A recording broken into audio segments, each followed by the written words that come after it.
স্টাফদের কর্মবিরতিতে সারা দেশের রেল যোগাযোগ অচল, যাত্রী দুর্ভোগ চরমে। সব দাবি মানা অসম্ভব বললেন অর্থ উপদেষ্টা।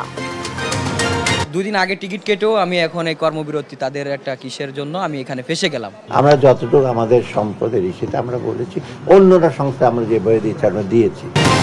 7 কলেজ নিয়ে বিশ্ববিদ্যালয়ের মতো কর্তৃপক্ষ করার চেষ্টা, ঘেরাও কর্মসূচি প্রত্যাহার, দাবি বাস্তবায়নে ফের আলটিমেটাম। চলতি বছরেই জাতীয়করণ হচ্ছে সব স্বতন্ত্র ইবতেদায়ী মাদ্রাসার সিদ্ধান্ত শিক্ষা মন্ত্রণালয়ের। শিক্ষকদের উল্লাস, কর্মসূচি প্রত্যাহার। অনেক প্রতিবন্ধকতার ভিতর দিয়ে আমরা আমাদের এই আন্দোলন চালিয়ে গেছি। যারা আমাদের সাথে একাত্মতা পোষণ করেছে সকলের প্রতি কৃতজ্ঞতা। জনগণের বিপক্ষে গেলে পরিণতি হবে 5 আগস্টের মতো, হুঁশিয়ারি তারেক রহমানের। ব্যক্তি স্বার্থে দলকে ব্যবহার না করার আহ্বান। এবং ত্রয়োদশ জাতীয় নির্বাচন সুষ্ঠু ও বিশ্বাসযোগ্য করতে পূর্ণ সহায়তা দেবে ইউরোপীয় ইউনিয়ন। গ্রহণযোগ্য ভোটের জন্য প্রস্তুত ইসি। আমন্ত্রণ সংবাদ রাতে, দেখছিলেন শিরোনাম, সাথে আছি আমি ফারনাজ জুই। আমিও তো টাকা রাখি, কিন্তু আবার উঠেই খাই ফেলাই। তারপর ভিডিও দেখে একটা সেভিংস অ্যাকাউন্ট করে ফেললাম। বিকাশের মাধ্যমেই আমি টাকাটা ব্যাংকে জমাচ্ছি। অপচয় না করে আমরা যা রুজি রোজগার করি, এটাকে আমাদের আসলে সঞ্চয় করা প্রয়োজন। বিকাশ অ্যাপে ডিপিএস, টাকা জমায় সারা দেশ।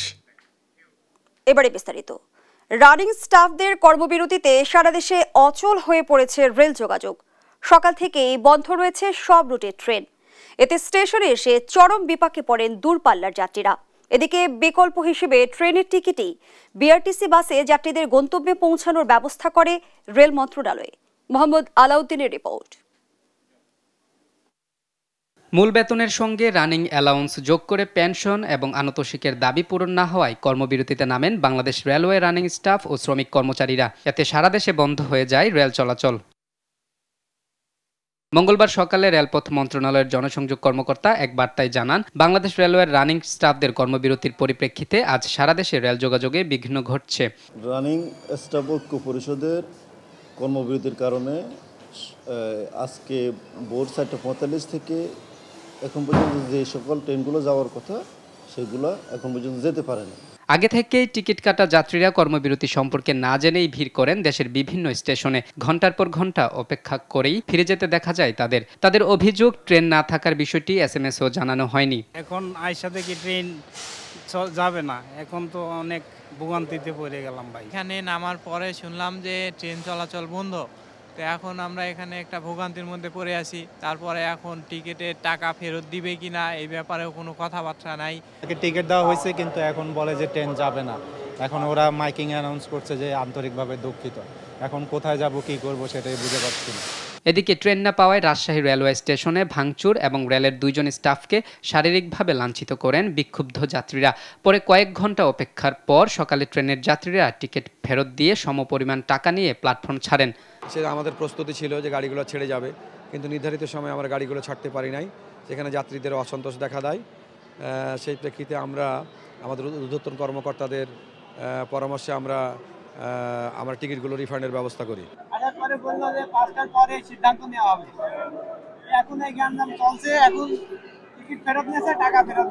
অন্যদিকে যাত্রী নিয়ে মোহনগঞ্জ থেকে ছেড়ে আসা ট্রেন ময়মনসিংহ রেলওয়ে স্টেশনে রেখে পালিয়ে যান চালক। এতে ক্ষুব্ধ হয়ে স্টেশন সুপারিনটেন্ডেন্ট নাজমুল হককে অবরুদ্ধ করে রাখেন যাত্রীরা। কালকে রাত 12টা বাজে আমরা টিকিট কাটছি।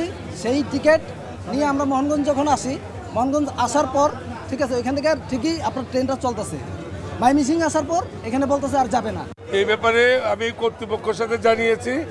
কর্তৃপক্ষ বলছে যে সিদ্ধান্ত দেওয়া হবে, এই সিদ্ধান্তের মধ্যে অপেক্ষা করতে হবে। রেল পরিষেবা বন্ধ থাকায় রুটগুলোর জন্য বিকল্প ব্যবস্থা হিসেবে বিআরটিসি বাস চালু করেন রেল মন্ত্রণালয়। সকাল থেকে ঢাকা ও বিমানবন্দর রেলওয়ে স্টেশন থেকে চট্টগ্রাম, রাজশাহী, সিলেট, খুলনা, কুমিল্লা, বগুড়া ও ময়মনসিংহগামী যাত্রীরা বাসে গন্তব্যের উদ্দেশ্যে ছেড়ে যেতে দেখা যায়। যদিও এটিকে অপ্রত্যাশিত বলছেন তারা। সারা দেশে ট্রেনের যাত্রী পরিবহনে আন্তরিক বলে জানায় বিআরটিসি কর্তৃপক্ষ। মোহাম্মদ আলাউদ্দিন, নিউজ ডেস্ক, দেশ টিভি। পূর্ব ঘোষণা ছাড়াই সোমবার মধ্যরাতে কর্মবিরতি শুরু করেন রেলওয়ে রানিং স্টাফরা।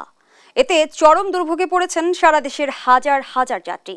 অচলাবস্থা নিরসনে আলোচনা চললেও এখনো সমঝোতায় যেতে পারেনি দুপক্ষ। এইচ হিমেলের প্রতিবেদন। হঠাৎ কর্মবিরতিতে বিপাকে রেল যাত্রীরা। ক্ষোভ প্রকাশ করে দ্রুত ভোগান্তির নিরসনের দাবি জানান তারা। মূল বেতনের সঙ্গে রানিং অ্যালাউন্স যোগ করে পেনশন এবং আনুতোষিকের দাবি পূরণ না হওয়ায় কর্মবিরতি দিয়ে কমলাপুর সহ দেশের বিভিন্ন স্টেশনে বিক্ষোভ করেন রানিং স্টাফরা। এ সময় তাদের বিভিন্ন দাবি তুলে ধরেন তারা। আয়সা থেকে ট্রেন যাবে না, এখন তো অনেক ভোগান্তিতে পড়ে গেলাম ভাই। কেউ বলতেছে না যে কখন ছাড়বে বা আজকে ছাড়বে কিনা, স্টেশন মাস্টারও নাই, মানে কারো কাছে যায় যে জিজ্ঞাসা করবো সেরকম কেউ বলতেছে না।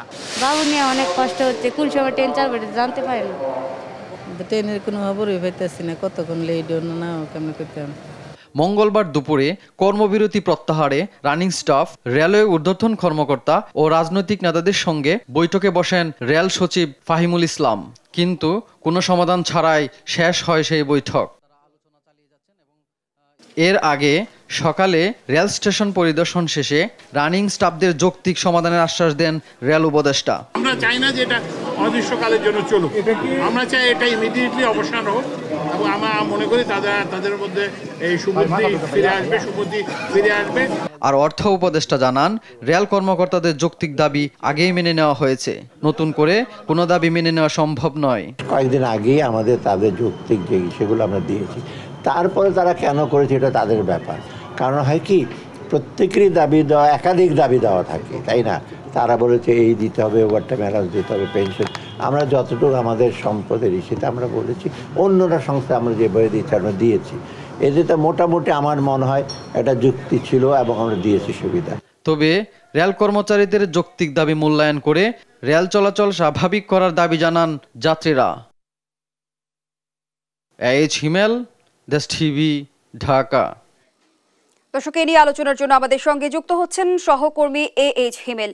হিমেল, স্টুডিওতে আপনাকে স্বাগত জানাচ্ছি। আপনার প্রতিবেদনটি আমরা দেখছিলাম এবং আপনি সারাদিন আজ কর্মবিরতি কভার করেছেন। শুরুতেই আপনার কাছে জানতে চাই, পূর্ব ঘোষণা ছাড়া এ ধরনের কর্মবিরতি সম্পর্কে কি বলছেন রানিং স্টাফরা?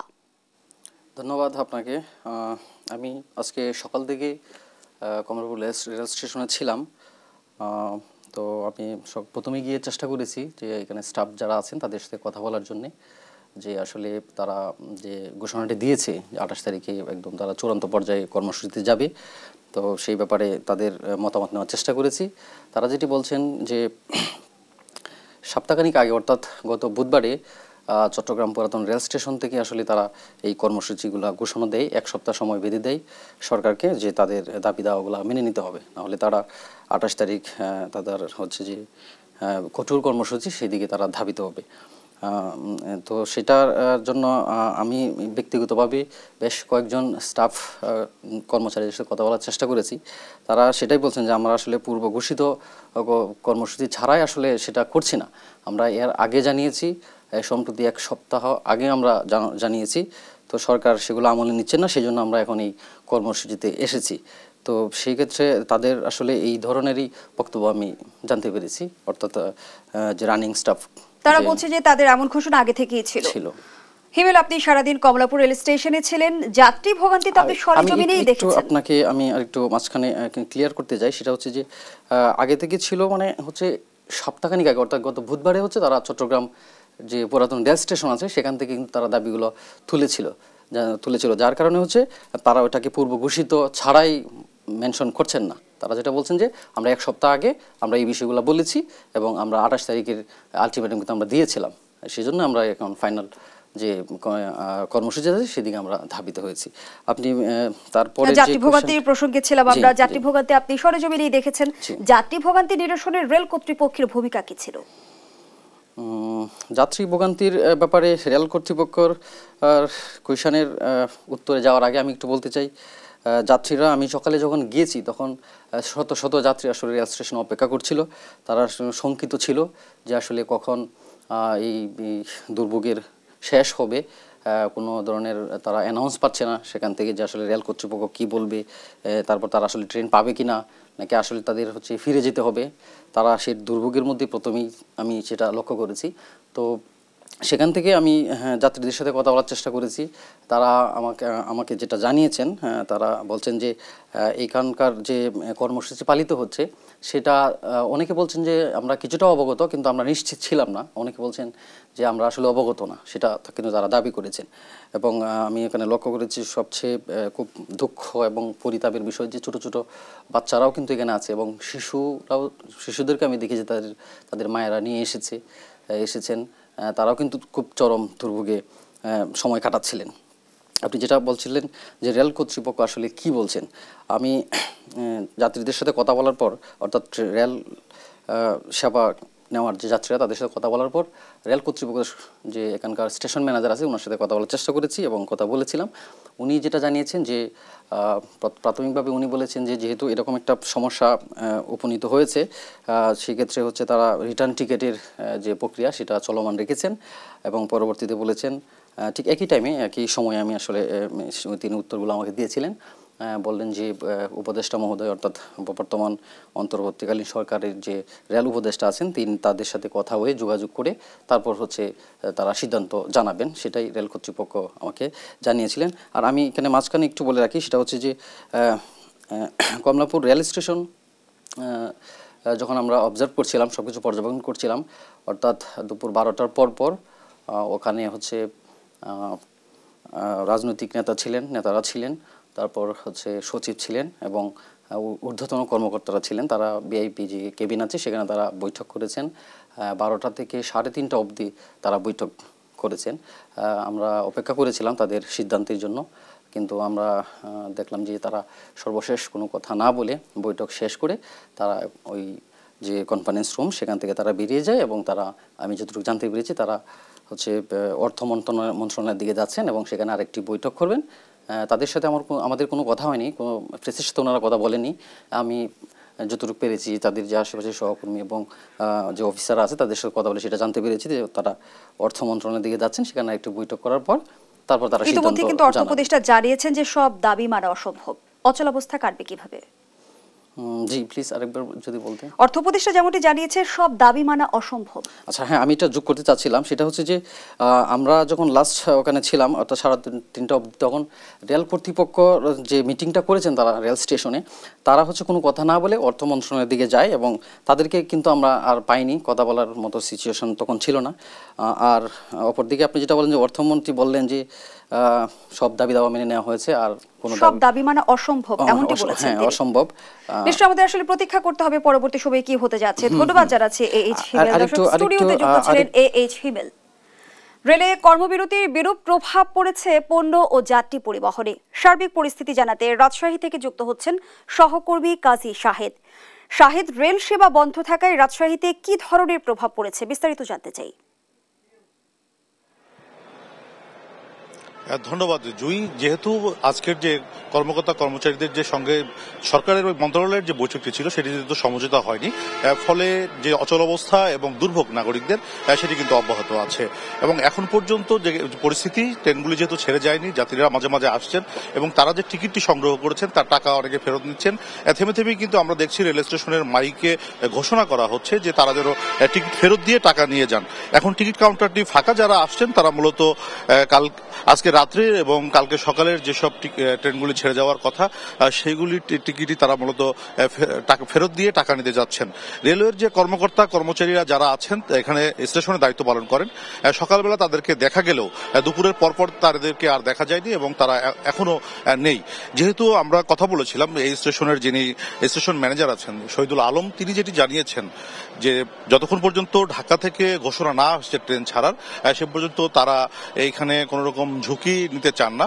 আর যাত্রী যারা টিকিট সংগ্রহ করেছেন তারা কাউন্টারে টাকা ফেরত দিয়ে টিকিট ফেরত দিয়ে টাকা নিতে পারবেন। এখানে যে প্রশ্নটি দেখা দিচ্ছে বারবার করে, এবং যারা যাত্রীরা এখানে এসেছেন তারা যেটি বলছেন যে আগামীকালের সকালের যে ট্রেনটি সেই টিকিটের টাকাটি ফেরত দেওয়া হচ্ছে না, তারা সেটিরও ফেরত চান। কিন্তু কর্তৃপক্ষ যেটি বলছে যে যতক্ষণ পর্যন্ত তাদের যাত্রা বাতিল না করা হয় সে পর্যন্ত টাকা ফেরত দেওয়ার নিয়ম না থাকায় তারা আপাতত সফটওয়্যারের কারণে এই টাকাটি ফেরত দিতে পারছেন না। ফলে তারা দুঃখ প্রকাশ করছেন, কিন্তু মাইকে বারবার করে ঘোষণা দেওয়া হচ্ছে যে আজ রাতের 11টায় যে ট্রেনটি ছেড়ে যাওয়ার কথা ঢাকার উদ্দেশ্যে, সেই ট্রেনের টিকিটগুলি ফেরত দিয়ে যাত্রীরা যেন টাকা নিয়ে যান। আর এর প্রভাব যেটি পড়েছে সেটি হলো যে এখান থেকে প্রতিদিন যে 30 জোড়া ট্রেন ছেড়ে যায় সেটির একটি প্রভাব তো আছেই। এই পরিমাণ যাত্রী পরিবহনে সক্ষম বাস কিন্তু রাজশাহীতে নেই, যার প্রভাব কিন্তু আমরা দেখছি যাত্রীরা জনভোগান্তির মধ্যে পড়েছেন। তারা বিভিন্ন উপায় ব্যবহার করে সেই ছেড়ে তাদের প্রয়োজনীয় গন্তব্যে যেতে দেখা গেছে। বলা যায় যে একটি চাপ বাসের উপরে পড়েছে এবং সেখান থেকে যাত্রীরা তাদের গন্তব্যে যাওয়ার চেষ্টা করছেন। এবং যারা যাত্রীরা রাজশাহীতে স্টেশনে এসেছিলেন তারা যেটি বলছেন, দ্রুত সরকার যেন এই অবস্থাটির নিরসনের উদ্যোগ গ্রহণ করে। তবে যারা রানিং স্টাফরা এই আন্দোলনটির কর্মসূচি ঘোষণা করেছেন তাদেরকে কিন্তু আমরা সকাল থেকে রাজশাহীর স্টেশনে বা রাজশাহী স্টেশনের বাইরে কোনো কর্মসূচি পালন করতে দেখিনি এবং সেসব যে রানিং স্টাফদের কোনো কর্মকর্তাদেরকেও এখানে দেখা যায়নি। তো জুই, এই ছিল রাজশাহী থেকে আমার কাছে সর্বশেষ পিসি স্টুডিওতে। ধন্যবাদ জানাচ্ছি আপনাকে। দর্শক, রাজশাহী থেকে যুক্ত ছিলেন সহকর্মী কাজী শাহিদ। সরকারি 7 কলেজ নিয়ে নতুন একটি স্বতন্ত্র বিশ্ববিদ্যালয়ের মতো কর্তৃপক্ষ করা হবে বলে জানিয়েছেন শিক্ষা উপদেষ্টা অধ্যাপক ডক্টর ওয়াহিদ উদ্দিন মাহমুদ। মঙ্গলবার নর্থ বিশ্ববিদ্যালয়ে national education and innovation dialogue 2025 শীর্ষক সম্মেলন শেষে একথা জানান তিনি। বলেন, নতুন একটি বিশ্ববিদ্যালয় করতে সময় প্রয়োজন, এটা 3 দিনের মধ্যে সম্ভব নয়। এর কাঠামোগত ব্যাপার রয়েছে উল্লেখ করে মডেল কি হবে তা নিয়ে কাজ চলছে বলে জানান উপদেষ্টা। এখন আমরা ধাপে ধাপে এগিয়ে যাচ্ছিলাম। একটা বিশ্ববিদ্যালয় করতে গেলে অনেক কিছু করতে হয়। প্রথমত এই কলেজগুলোকে সমন্বিত করে একটা কাঠামোয় এনে একটা নতুন বিশ্ববিদ্যালয় করতে গেলে এটা তো অন্যান্য বিশ্ববিদ্যালয়কে নকল করে হবে না, এটার একটা নতুন মডেল তৈরি করতে হবে, সেটার জন্যই তো কাজ করা হচ্ছে। আমরা চেষ্টা করছিলাম, যেহেতু এই সমস্যাটা নিরসন হওয়া অতি জরুরি, সেখানে যত দ্রুত সম্ভব এই 7 কলেজকে নিয়ে ওই কাঠামোতে গিয়ে একটা ওই পর্যন্ত পৌঁছে যাওয়া। 7 কলেজ নিয়ে আগামী 15 দিনের মধ্যে নতুন বিশ্ববিদ্যালয়ের রূপরেখা প্রণয়ন এবং 1 মাসের মধ্যে কার্যক্রম শুরুর দাবিতে নতুন আলটিমেটাম দিয়েছেন শিক্ষার্থীরা। মঙ্গলবার সন্ধ্যায় ঢাকা কলেজের শহীদ মিনার প্রাঙ্গণে জরুরি সংবাদ সম্মেলনে এই আলটিমেটাম দেন তারা। শিক্ষার্থীদের অভিযোগ, রোববার রাতে সংঘর্ষে আহত শিক্ষার্থীদের ব্যাপারে রাষ্ট্র উদাসীন। 24 ঘন্টার মধ্যে হামলাকারীদের বিচার, প্রো ভিসিকে অপসারণ সহ নানা দাবি তুলে ধরেন তারা। কলেজের সকল প্রতিনিধিদের সাথে বসে এবং আহত শিক্ষার্থীদের সাথে বসে যেই সিদ্ধান্ত হবে ওই সিদ্ধান্তই হবে চূড়ান্ত সিদ্ধান্ত। এর আগে কোনো প্রকারের কিছু মেনে নেওয়া হবে না। আবারও 24 ঘন্টা আলটিমেটাম দেওয়া হলে। বরিশালে শিক্ষার্থী লাঞ্ছিতের জেরে শ্রমিকদের সঙ্গে সংঘর্ষের ঘটনা ঘটেছে। প্রতিবাদে কয়েকটি গাড়ি ভাঙচুর সহ সড়ক অবরোধ করে রেখেছে শিক্ষার্থীরা। এ নিয়ে আরো জানাতে সরাসরি যুক্ত হচ্ছেন সহকর্মী শাকিল মাহমুদ। শাকিল, কি কারণে শ্রমিকদের সঙ্গে ছাত্রদের সংঘর্ষ ঘটে, বর্তমান পরিস্থিতি জানাবেন আমাদের।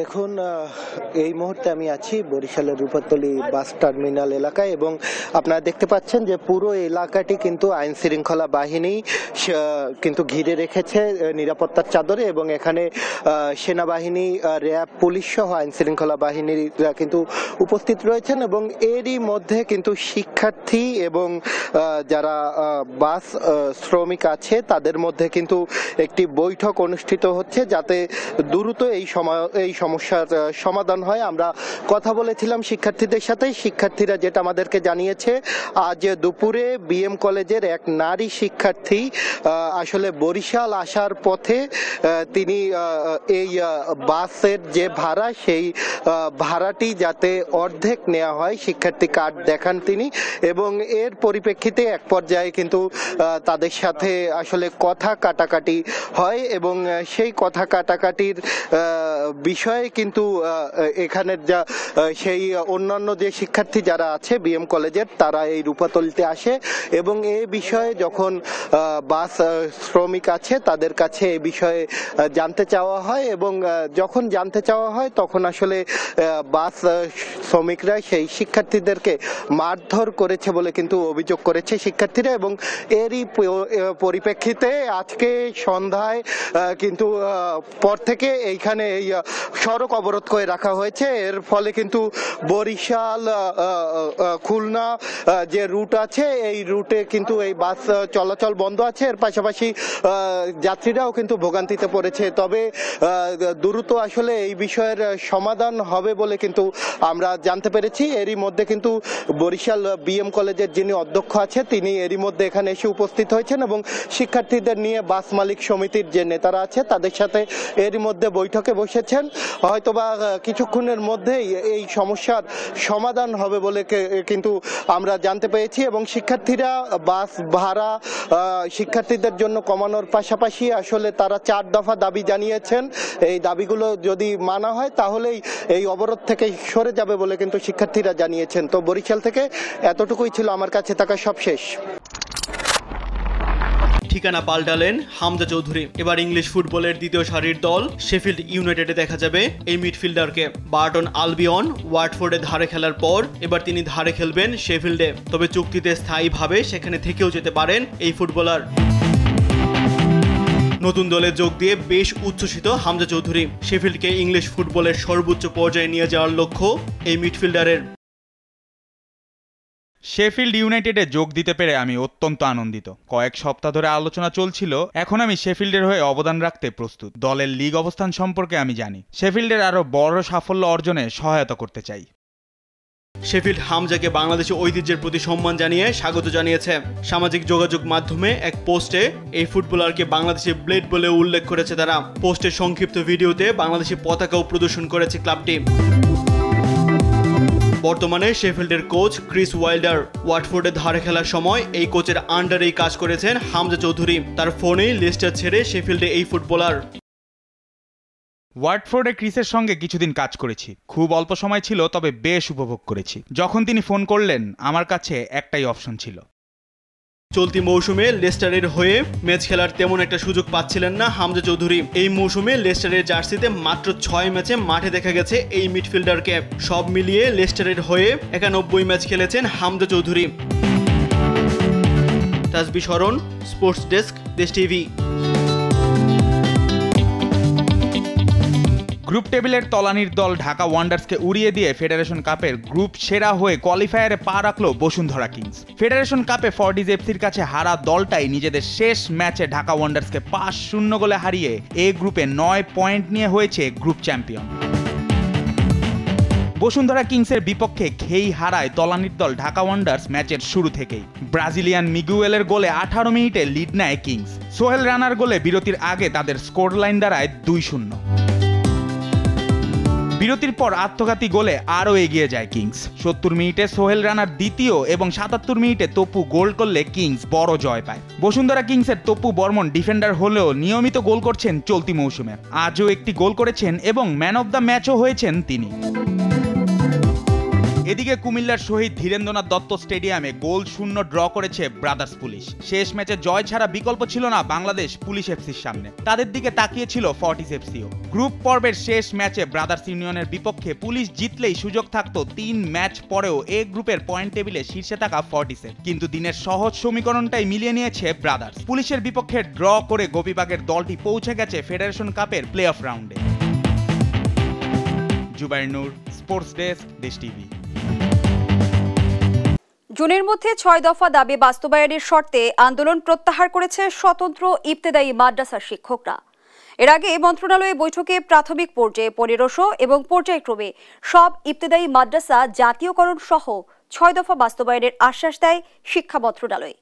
চাকরি জীবন শেষ হতে চললেও জাতীয়করণের আশ্বাসে উল্লাসে ফেটে পড়েন শিক্ষকরা। হাসান মাহমুদের রিপোর্ট।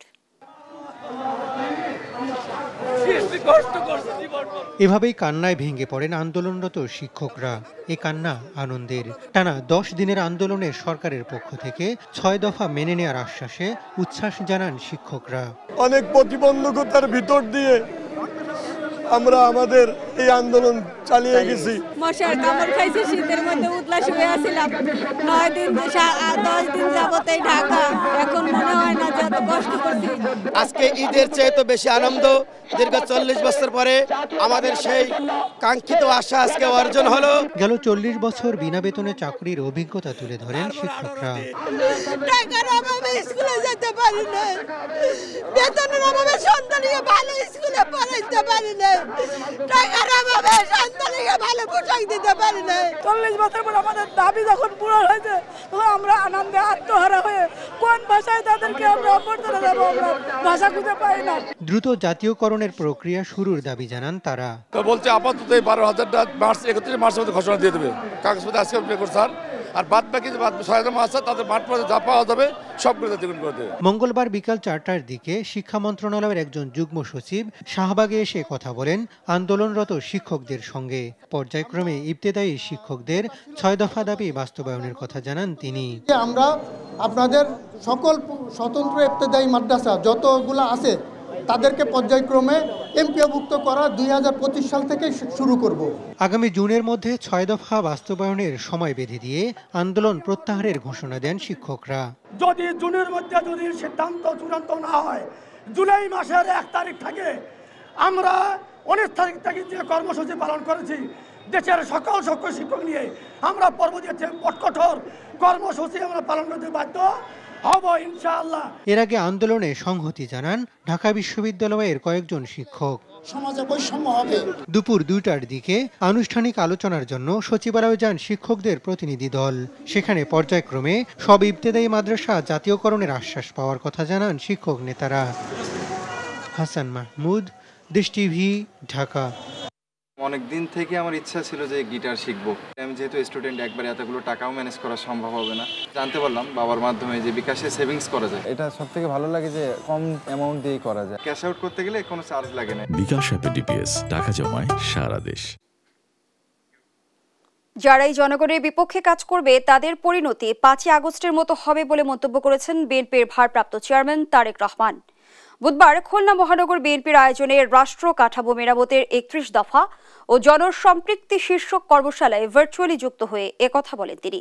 বলেন, ক্ষমতায় গেলে বিএনপি জনগণের জন্য কাজ করবে, দলটির প্রতি মানুষের এমন আস্থা রয়েছে। এ সময় ব্যক্তি স্বার্থে দলকে ব্যবহার না করতে নেতাকর্মীদের হুঁশিয়ার করেন তারেক রহমান।